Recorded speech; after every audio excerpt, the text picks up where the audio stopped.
Part 1. You will hear a conversation between two students about buying a used car. First, you have some time to look at questions 1 to 6.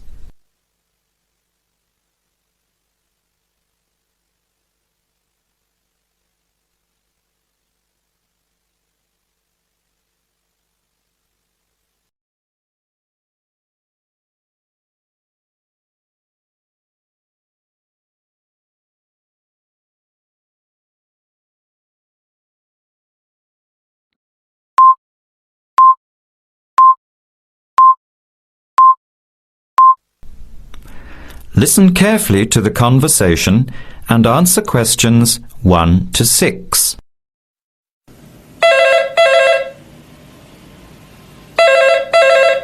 Hello. Hello.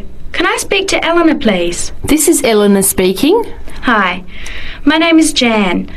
I'm calling about the car that was advertised on the notice board in the Student Union building. Is it still for sale? Yes, it is. Your ad says it's a 1985 Celica, in good condition. It's old, but it has been well looked after. My family has had the car for 10 years. I'm just the third owner and my mother had it before me, so we know its history. We've got all the receipts and records.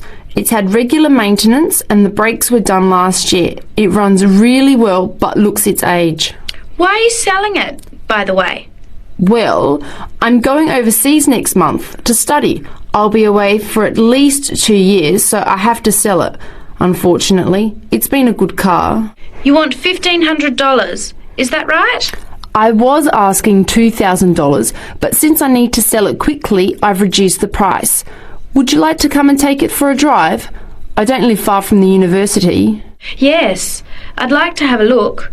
What time would suit you? Any time this evening is fine. Well, I finish classes at 6 o'clock. How about straight after that? Say 6:30? Great, I'll give you directions. When you leave the main gate of the university, turn left on South Road and keep going until you get to the Grand Cinema. Take the first right, that's Princess Street. I'm at number 88 on the right. So it's 80 Princess Street? No, it's 88 Princess Street and the suburb is Parkwood. You'll see the car parked in front. It's the red one with the for sale sign on it. Okay, thanks Eleanor. I'll see you later. Bye. Before you hear the rest of the conversation, you have some time to look at questions 7 to 10.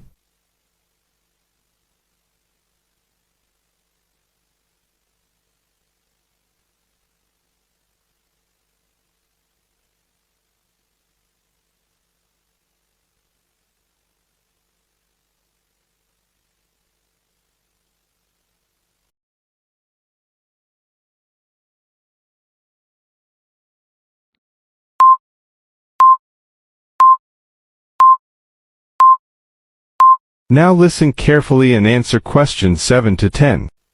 Later that day, at the university, Jan meets up with her friend Sam and tells him about the car. Hi Sam. Hey Jan, what's happening? I'm glad I ran into you. I've decided I have to get a car. You're gonna buy a car? Do you really need one? I'd probably still be driving except that my car broke down last year. Instead of getting another one, I just moved closer to the university and went back to riding a bike. Better for the environment, better for my health, and I save a lot of money. Did it really cost that much? Well, when you think of registration, insurance, rising petrol costs, parking plus maintenance and repairs, it adds up. I know it's going to be expensive, but I really need my own transportation. It takes half an hour by bus each way to university as it is. But now I'm working at night in the city. There's no way I want to hang around waiting for a bus late at night, then walk 3 blocks home alone. Hey, I think you've got a point there. So what kind of car are you looking at? It's an 85 Celica, same kind as I used to have. The owner's asking $1,500. That's pretty old. How many kilometres has it done? You know, I forgot to ask. I'll have to check tonight when I go to see it. Would you be able to come with me to have a look at about 6:30? Sure, I'll come, but I don't know a lot about cars. I do know one thing, though. I wouldn't buy an old car without having a mechanic look at it first. That's a good idea. But won't it cost a lot? Not really. You can get a check done through the Automobile Association for $80, and it comes with a report on the condition of the car. It can save you a lot of money in the long run. I'll keep that in mind. So we have to get to Parkwood at 6:30. Do you want to take the bus? It goes straight down South Road every 15 minutes. Or maybe we could walk. I don't think it's that far. Actually, I could borrow my roommate's motorbike for an hour or so. He's working all evening in the library. Do you think he'd mind? No way. He owes me a favour or two. Okay, great. See you at 6, outside the student centre. That is the end of part 1. You now have half a minute to check your answers.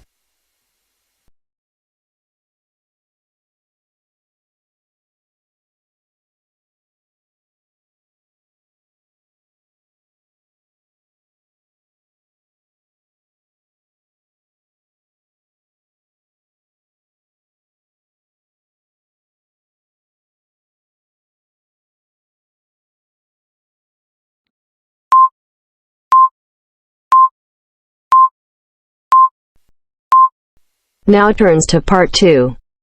Part 2. You'll hear a lecturer talking to students about the ozone layer and CFCs. First, you have some time to look at questions 11 to 17.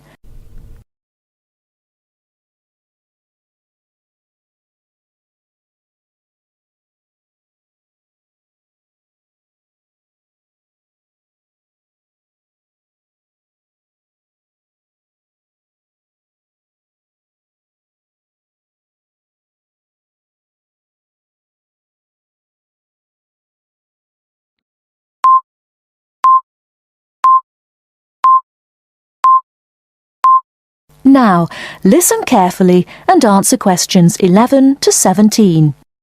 Today, it is well known that CFCs, or chlorofluorocarbons, can do immense damage to the ozone layer, which protects the Earth from harmful radiation from the Sun. However, it was as recently as the mid-1970s when the connection between CFCs and ozone layer destruction was first established. The story starts back in 1957, when James Lovelock invented the electron capture detector. This is a machine that can detect very small amounts of a chemical compound in the atmosphere. Indeed, using the machine, it was Lovelock who was the first person to detect the widespread presence of CFCs in the Earth's atmosphere. In 1973, Lovelock, on a research trip which he'd funded himself, measured the amount of CFCs in the atmosphere in the Arctic and in Antarctica, but unfortunately came to the wrong conclusion that CFCs are not harmful to the environment. Following on from this work, though, in 1974, Sherry Rowland and Mario Molina published the very first scientific paper on the connection between CFCs and ozone depletion. This quickly prompted the world's first ban on the use of CFCs, which was enacted in 1975 by the US state of Oregon. Further bans followed. In 1978, the United States and several European countries banned the use of CFCs in spray cans. CFCs were still allowed to be used, though, for refrigeration and in solvents. It was in the mid-1980s that scientists in Antarctica observed a huge depletion in the ozone layer above them, often called the hole in the ozone layer. This led, in 1987, to the signing of the Montreal Protocol, which called for further reductions in the production and use of CFCs, and then, 2 years later, to a European Union agreement to ban the production of all CFCs by the end of the century. Before you hear the rest of the talk, you have some time to look at questions 18 to 20.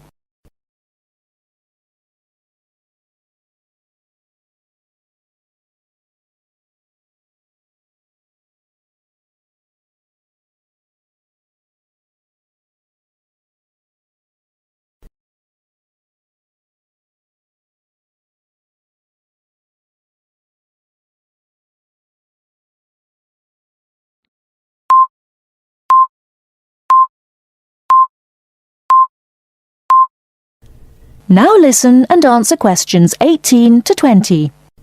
So why exactly are CFCs so harmful? One of the reasons CFCs were so popular in the production of solvents and refrigeration coolants is that they are unreactive. That is, they don't react easily or at all with other chemical compounds. It's this property, however, that also makes them dangerous. Because they are unreactive, it's very difficult for them to be broken down. This gives them a long lifespan, more than 100 years in some cases, and allows them to rise into the upper levels of the atmosphere, the stratosphere, unchanged. There, ultraviolet radiation from the sun starts to break them down, freeing the chlorine atoms from the CFCs. It's this chlorine that helps destroy the ozone layer. That is the end of part 2. You now have half a minute to check your answers.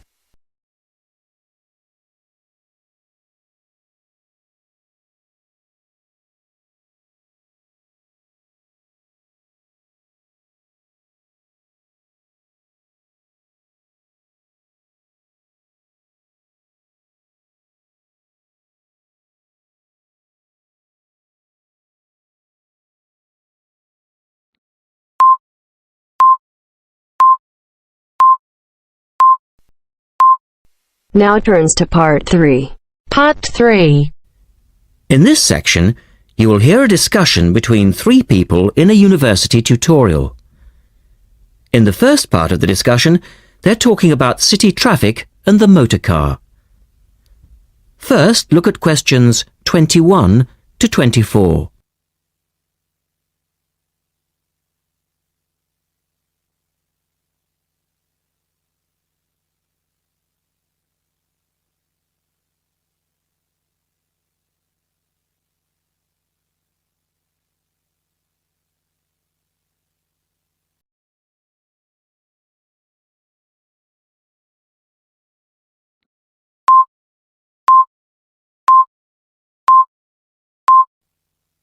Now listen to the first part of the discussion and answer questions 21 to 24. We're very pleased to welcome Professor Isaac Nebworth to our tutorial group today. And he's come to share one of his pet passions with us, city traffic and our Western dependence on the motor car. I believe questions are quite welcome throughout. Thank you. Well, I know you're all very familiar with the superhighway here in Melbourne. But do superhighways automatically lead to super wealth, as our politicians would have us believe? I think not. Can you give us an example of what you mean exactly? Sure. Well, by continuing to encourage this dependence on the motor car, we simply create more congestion and more urban sprawl. And you can see that here in Melbourne, right under your nose. Excuse me. I would just like to say that I feel the sprawl is part of the city. The freeways mean people can enjoy the benefits of living away from the centre on larger blocks with gardens, but still be able to drive back into the city centre for work or entertainment. Well, I'm not convinced that people want to do that. And is our money being well spent? It may be okay for you now, but come back to me in 5 years' time.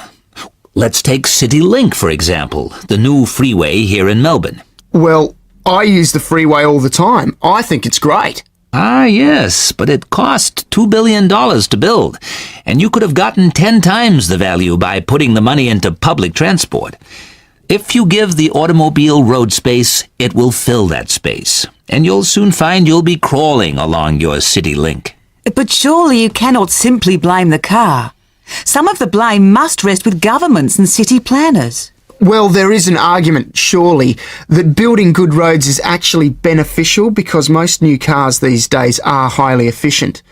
They use far less petrol than in the past, and emissions of dangerous gases are low. Old, congested roads, on the other hand, encourage traffic to move slowly, and it's the stationary cars that cause the pollution and smog, whereas good roads increase traffic speeds and thus the amount of time cars are actually on the roads. Well, this is the old argument put forward by the road lobby, but for me it's clear-cut. Roads equal cars, which equals smog. Public transport is the way to go. In the second part of the discussion, The professor talks about public transport in different cities. Look at questions 25 to 30 first.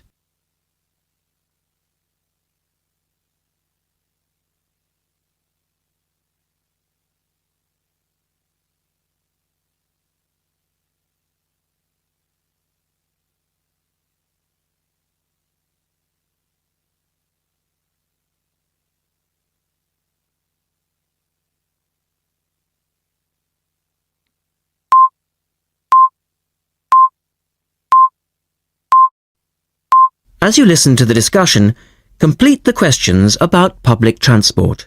Now listen carefully and answer questions 25 to 30. Now, on that topic of public transport, I read somewhere recently that Australia isn't doing too badly in the challenge to increase the use of public transport. Better than America, granted. But by comparison with Canada, it's not so good. For instance, if you compare Toronto with the U.S. metropolis of Detroit, only 160 kilometers away, in Detroit, only 1% of passenger travel is by public transport, whereas in Toronto it's 24%, which is considerably better than Sydney, which can only boast 16%. Well, I think it's encouraging that our least car-dependent city is actually our largest city. 16% of trips being taken on public transport in Sydney isn't too bad. But it's a long way behind Europe. Take both London and Paris, for instance, where 30% of all trips taken are on public transport. Well, they do both have an excellent underground system. And Frankfurt comes in higher still at 32%. I understand that they've been very successful in Copenhagen at ridding the city of the car. Can you tell us anything about that experiment? Yes, indeed. Copenhagen is a wonderful example of a city that has learned to live without the motor car. Back in the 1960s, they adopted a number of policies designed to draw people back into the city. For instance, they paid musicians and artists to perform in the streets. They also built cycle lanes, and now 30% of the inhabitants of Copenhagen use a bicycle to go to work. Sydney, by comparison, can only boast 1% of the population cycling to work. It could have something to do with all the hills. Then they banned cars from many parts of the city, and every year 3% of the city parking is removed. And by constantly reducing parking, they've created public spaces and clean air. Really? There are also freely available bicycles, which you can hire for practically nothing. And, of course, they have an excellent public transport system. Well, that's all very well for Copenhagen, but I'd just like to say that some cities are just too large for a decent public transport system to work well, particularly in areas with low population, because if there aren't many people using the service, then they don't schedule enough buses or trains for that route. I accept that there's a vicious circle here, but people do need to support the system. And secondly, the whole process takes so long because usually you have to change. You know, from bus to train, that sort of thing. And that can be quite difficult. Ultimately, it's much easier to jump in your car. And often it turns out to be cheaper. Sure, but cheaper for whom? You or society? We have to work towards the ideal and not give in all the time because things are too difficult. Anyway, let's move on to some of the results of the survey, which I think you'll agree. That is the end of part 3. You now have half a minute to check your answers.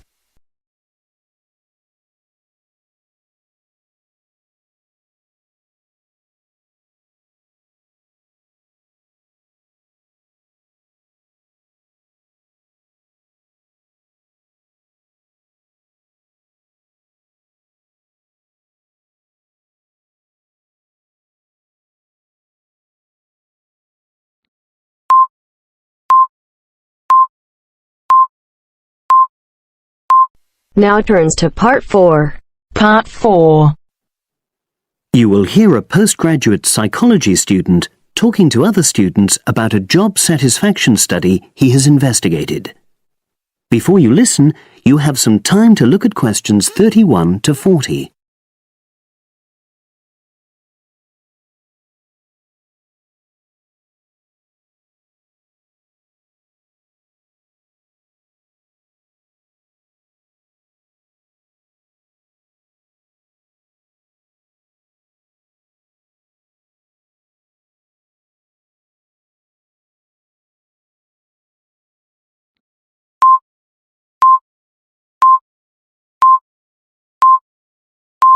Now listen and answer questions 31 to 40. Good morning, everyone.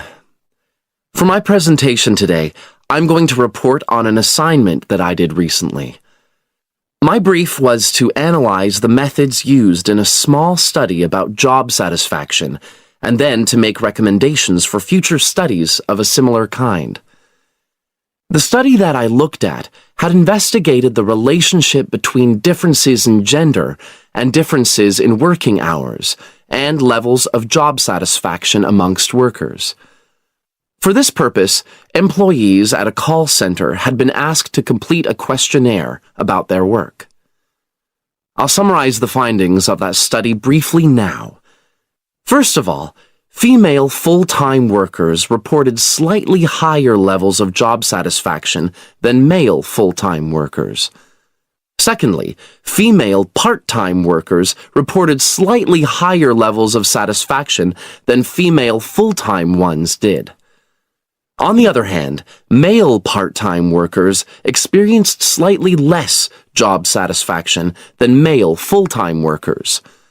But although these results seemed interesting and capable of being explained, perhaps the most important thing to mention here is that in statistical terms, they were inconclusive.